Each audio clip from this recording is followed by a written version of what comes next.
പ്രവാസ ലോകത്തെ വാർത്തകളും വിശേഷങ്ങളും അതുപോലെ മാറി മാറി വരുന്ന നിയമങ്ങളും നേരത്തെ അറിയാൻ ഈ ചാനൽ സബ്സ്ക്രൈബ് ചെയ്യൂ. അടുത്തുള്ള ബെല്ലൈക്കൺ എനേബിൾ ചെയ്യാൻ മറക്കേണ്ട. ഒമാൻ വാർത്തകളിലേക്ക് സ്വാഗതം. ഇന്ന് 2024 സെപ്റ്റംബർ 3 ചൊവ്വ. പ്രധാന വാർത്തകൾ. വേനൽ അവധിക്ക് ശേഷം രാജ്യത്തെ സ്വദേശി വിദേശി സ്കൂളുകൾക്ക് പൂർണ്ണമായും ക്ലാസുകൾ ആരംഭിച്ച സാഹചര്യത്തിൽ കുട്ടികളുടെ സുരക്ഷ ഉറപ്പുവരുത്താൻ നടപടികൾ പൂർത്തിയാക്കി. റോഡുകളിലും സ്കൂളുകൾക്ക് സമീപത്തും റോയൽ ഒമാൻ പോലീസ് ഉദ്യോഗസ്ഥരുടെ സാന്നിധ്യമുണ്ടാകുമെന്നും ഗതാഗത കുരുക്കുകൾ ഒഴിവാക്കുന്നതിന് ഇടപെടലുകളുണ്ടാകുമെന്നും brigadier engineer Ali bin Salim Al Falahi പറഞ്ഞു. ബസ് ഡ്രൈവർമാരും ജീവനക്കാരും സ്കൂൾ അധികൃതരും സുരക്ഷാ നിർദ്ദേശങ്ങൾ പൂർണ്ണമായും പാലിക്കണം.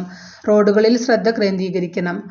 ബസ് സ്കൂളിൽ എത്തിയ ശേഷം തിരികെ വീട്ടിലേക്ക് മടങ്ങുമ്പോഴും വാഹനം ഓഫ് ചെയ്യുന്നതിന് മുമ്പ് കുട്ടികൾ മുഴുവൻ ഇറങ്ങിയെന്നും ആരും ബസ്സുകളിൽ ഇല്ലെന്നും ഉറപ്പുവരുത്തണം. ഡ്രൈവർമാരുടെ പ്രവൃത്തികൾ നിരീക്ഷിക്കുന്നതിന് പ്രത്യേക സംവിധാനം ഒരുക്കിയിട്ടുണ്ട്. എല്ലാ റോഡുകളിലും പാലങ്ങളിലും തിരക്കേറിയ സ്ഥലങ്ങളിലും ചില സ്കൂളുകൾക്ക് മുന്നിലും സുഗമമായ യാത്ര ഉറപ്പാക്കാൻ പോലീസിനെ വിന്യസിച്ചിട്ടുണ്ട്. ഇത് സ്കൂളിന്റെ ആദ്യ ദിവസം മാത്രമല്ല, അധ്യയന വർഷം മുഴുവനും വിദ്യാർത്ഥികളുടെ സുരക്ഷ ഉറപ്പാക്കുന്നതിനുള്ള തുടർച്ചയായ പ്രവർത്തനമാണ്. സ്വദേശീവൽക്കരിച്ച തസ്തികകളിൽ വിദേശികളെ നിയമിക്കുന്നത് കണ്ടെത്തുന്നതിന് കർശന പരിശോധനയും തൊഴിൽ മന്ത്രാലയം നടത്തിവരുന്നുണ്ട്. ഇതുൾപ്പെടെയുള്ള നിയമലംഘനങ്ങൾ കണ്ടെത്തുന്നതിന് സെക്യൂരിറ്റി ആൻഡ് സേഫ്റ്റി സർവീസ് വിഭാഗവുമായി ചേർന്ന് മന്ത്രാലയം പ്രവർത്തിച്ചു വരികയാണ്. ഈ വർഷം ജൂലൈ വരെയുള്ള കാലയളവിൽ 12,000 നിയമലംഘകരെ പിടികൂടുകയും 97,000-ൽ പരം വിദേശികളെ നാടുകടത്തുകയും മറ്റുള്ളവരെ ബന്ധപ്പെട്ട അധികൃതർക്ക് കൈമാറുകയും ചെയ്തു. അതേസമയം പിഴയൊടുക്കി തെറ്റ് തിരുത്താൻ തൊഴിൽ മന്ത്രാലയം പ്രഖ്യാപിച്ച നടപടികൾ ഉപയോഗപ്പെടുത്തണമെന്ന് അധികൃതർ ആവശ്യപ്പെട്ടു. തൊഴിൽ നിയമലംഘന കുറ്റങ്ങളിൽ നിയമ നടപടികൾ തുടരാതിരിക്കാനും ഒത്തുതീർപ്പ് സാധ്യമാക്കാനുള്ള മന്ത്രിതല പരിഹാരങ്ങളും കഴിഞ്ഞ ദിവസം പുറപ്പെടുവിച്ച ഉത്തരവിൽ വ്യക്തമാക്കുന്നു. വരും ദിവസങ്ങളിലും മന്ത്രാലയം പരിശോധന തുടരും.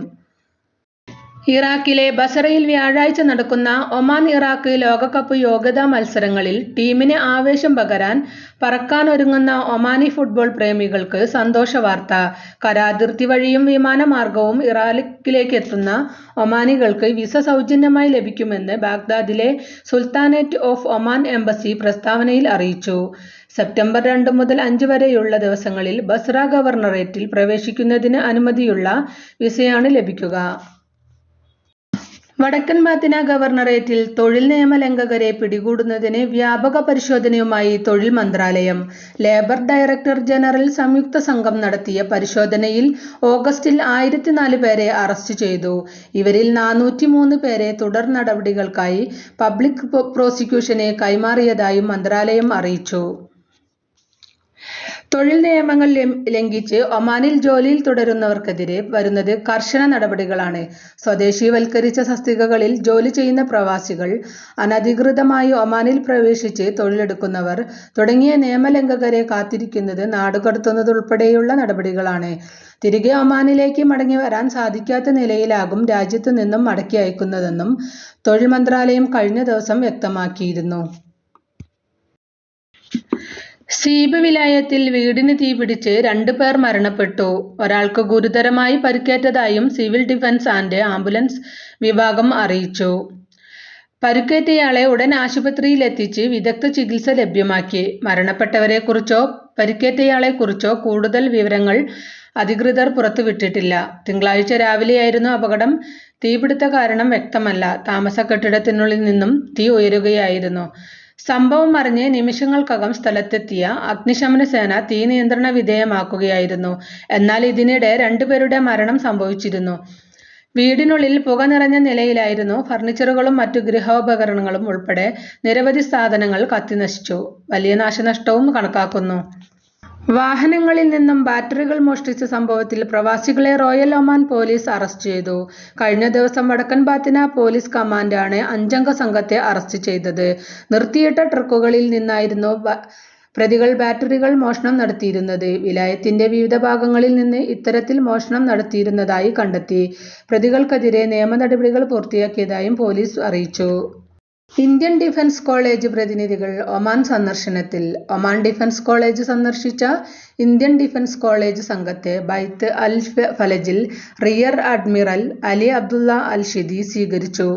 ഇരു രാഷ്ട്രങ്ങൾക്കുമിടയിലെ പ്രതിരോധ മേഖലയിലെ പരിശീലന സഹകരണം ഉൾപ്പെടെ ഇരുവരും ചർച്ച ചെയ്തു. ഉന്നത ഉദ്യോഗസ്ഥരും സന്നിഹിതരായിരുന്നു. പ്രതിരോധ പരിശീലനം, അനുഭവ കൈമാറ്റം തുടങ്ങിയവയിൽ ഇന്ത്യയും ഒമാനും തമ്മിൽ സഹകരണ കരാർ നിലനിൽക്കുന്നുണ്ട്. അസ്ന കൊടുങ്കാറ്റ് മുന്നറിയിപ്പിന്റെ പശ്ചാത്തലത്തിൽ മത്സ്യബന്ധനം കുറഞ്ഞതോടെ വിപണിയിൽ മത്സ്യലഭ്യത കുറഞ്ഞു. മത്ര മത്സ്യ മാർക്കറ്റിലടക്കം കുറവ് അനുഭവപ്പെട്ടു. ന്യൂനമർദം രൂപപ്പെട്ടതായും കടലിൽ പോകുന്നത് ഒഴിവാക്കണമെന്നുമുള്ള നിർദ്ദേശങ്ങളുടെ പശ്ചാത്തലത്തിൽ മത്സ്യത്തൊഴിലാളികൾ കടലിൽ ഇറങ്ങിയിരുന്നില്ല. ഇതിനാൽ തന്നെ പുതിയ മത്സ്യവും വിപണിയിൽ എത്തിയിട്ടില്ല. തീരദേശങ്ങളിൽ തിരമാല ഉയരുകയും ചെയ്തിരുന്നു. ചെമ്മീൻ സീസൺ കൂടി ആരംഭിച്ച ദിവസങ്ങളിൽ തന്നെ കടലിൽ പോകുന്നത് നിയന്ത്രണം വന്നത് മത്സ്യത്തൊഴിലാളികൾക്കും തിരിച്ചടിയായി. കൊടുങ്കാറ്റ് ഭീഷണി മാറിയ സാഹചര്യത്തിൽ മത്സ്യബന്ധനവും പഴയ നിലയിലാകും. 100ഓളം മേഖലകളിൽ സ്വദേശീവൽക്കരണവും വിസ വിലക്കും 100-ലധികം മേഖലകളിൽ വിദേശ നിക്ഷേപ നിയന്ത്രണവും.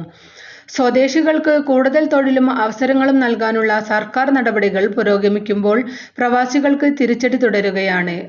തൊഴിൽ വിപണി നിയന്ത്രിക്കുകയും സ്വദേശികൾക്ക് മുമ്പിൽ കൂടുതൽ സാധ്യതകൾ ഉറപ്പുവരുത്തുകയും ചെയ്യുകയെന്ന സർക്കാർ നടപടികൾ അടുത്തിടെ വേഗം കൂടിയിരിക്കുകയാണ്. ഇത് വരും നാളുകളിൽ പ്രവാസികളുടെ അവസരങ്ങൾ നഷ്ടപ്പെടുത്തുകയും രാജ്യത്തേക്കുള്ള റിക്രൂട്ട്മെന്റുകൾ കുറയ്ക്കുകയും ചെയ്യും. നിർമ്മാണ തൊഴിലാളികൾ, ശുചീകരണം, ലോഡിംഗ് ആൻഡ് അൺലോഡിംഗ് ഇഷ്ടിക പണിക്കാർ, സ്റ്റീൽ ഫിക്സർമാർ, സ്ത്രീകളുടെയും പുരുഷന്മാരുടെയും വസ്ത്രങ്ങൾ തയ്യൽ നടത്തുന്നവർ, ജനറൽ ഇലക്ട്രീഷ്യന്മാർ, വെയ്റ്റർമാർ, പെയിന്റർമാർ, പാചകക്കാർ, ഹോം ഇൻസ്റ്റാളേഷൻ ഇലക്ട്രീഷ്യൻ, ബാർബർ തുടങ്ങിയ വിസ വിലക്കുള്ള മേഖലകളിൽ ചിലതാണ്. Manager, engineer, supervisor, technician, driver, marketing, salesman തുടങ്ങി വിവിധ വിഭാഗങ്ങളാണ് പുതുതായി സ്വദേശികൾക്ക് മാത്രമായി പരിമിതപ്പെടുത്തിയിരിക്കുന്നത്. യൂസ്ഡ് വാഹനങ്ങളുടെ വിൽപ്പന, മൊബൈൽ കഫേ, ശുദ്ധജല മത്സ്യകൃഷി, മെയിൻ ബോക്സ് വാടക സേവനങ്ങൾ, പൊതു ക്ലർക്കുമാരുടെ സേവനങ്ങൾ, സാൻ സർവീസ് സെന്റർ, പാചക ഗ്യാസ് ഫില്ലിംഗ് സ്റ്റേഷനുകളുടെ പ്രവർത്തനവും നിയന്ത്രണവും, ബാറ്ററികളും ഉപയോഗിച്ച ഓയിലും ശേഖരിക്കൽ, ഗ്രോസറി സ്റ്റോറുകൾ, കരകൗശല ഉൽപ്പന്നങ്ങൾ തുടങ്ങിയ പുതുതായി വിദേശ നിക്ഷേപം നിരോധിച്ചവയിൽ ചിലതാണ്. മാസങ്ങൾക്കിടെ നിരവധി സ്വദേശിവൽക്കരണ നടപടികളും വിസ വിലക്കുകളുമായാണ് പ്രഖ്യാപിച്ചത്. മലയാളികൾ ഉൾപ്പെടെ ആയിരക്കണക്കിന് വിദേശികളുടെ തൊഴിൽ സാധ്യത മങ്ങലേൽപ്പിക്കുന്നതാണ് ഇതെല്ലാം. വിദേശികളുടെ ഒഴുക്കിലും ഗണ്യമായ കുറവുണ്ടാകും. നിലവിൽ ഈ മേഖലകളിൽ തൊഴിലെടുക്കുന്നവരിൽ മലയാളികൾ നിരവധിയാണ്. വിദേശികൾക്ക് പുതിയ വിസ അനുവദിക്കുന്നില്ലെങ്കിലും നിലവിലെ ഇത്തരം തസ്തികകളിൽ ജോലി ചെയ്യുന്നവർക്ക് വർക്ക് പെർമിറ്റ് പുതുക്കി നൽകുമെന്നാണ് ആശ്വാസകരമായത്. എന്നാൽ ഈ വിഭാഗങ്ങളിലേക്ക് തൊഴിൽ തേടി വരുന്നവർക്ക് പുതിയ അവസരങ്ങൾ ഉണ്ടാകില്ല. നിലവിൽ സർക്കാർ സ്വകാര്യ മേഖലയിൽ 100 കണക്കിന് തസ്തികകളിൽ പ്രവാസികൾക്ക് തൊഴിൽ വിലക്കുണ്ട്. ഈ വിഭാഗങ്ങളിലൊന്നും പ്രവാസികൾക്ക് വിസ അനുവദിക്കുന്നില്ല. നേരത്തെ ഏർപ്പെടുത്തിയ വിസ വിലക്കുകൾ മൂലം ആയിരങ്ങൾക്ക് ജോലി നഷ്ടമായിരുന്നു.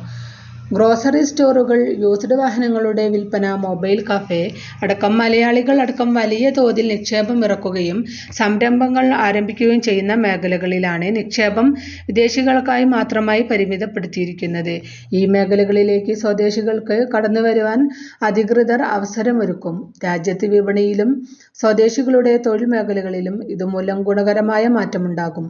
ഒമാനി സമ്പദ് വ്യവസ്ഥ ശക്തിപ്പെടുത്തുന്നതിന് ചെറുകിട ഇടത്തരം സംരംഭങ്ങളെ ശാക്തീകരിക്കുകയാണ് സർക്കാരിന്റെ മുൻഗണന.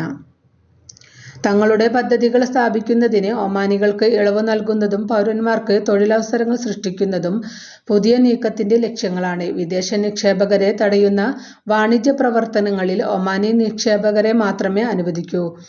അതേസമയം 2000-ലേറെ വാണിജ്യ വ്യവസായ പ്രവർത്തനങ്ങളിൽ വിദേശികൾക്ക് നിക്ഷേപിക്കാൻ ഇപ്പോഴും അനുവാദമുണ്ട്. നിയമമനുസരിച്ച് അനുവദിക്കപ്പെടുന്ന കമ്പനികളിൽ വിദേശികൾക്ക് 100% ഉടമസ്ഥാവകാശവും ഉണ്ടാകും. ഇതോടുകൂടി ഇന്നത്തെ വാർത്തകളും വിശേഷങ്ങളും ഇവിടെ അവസാനിക്കുന്നു. നന്ദി, നമസ്കാരം.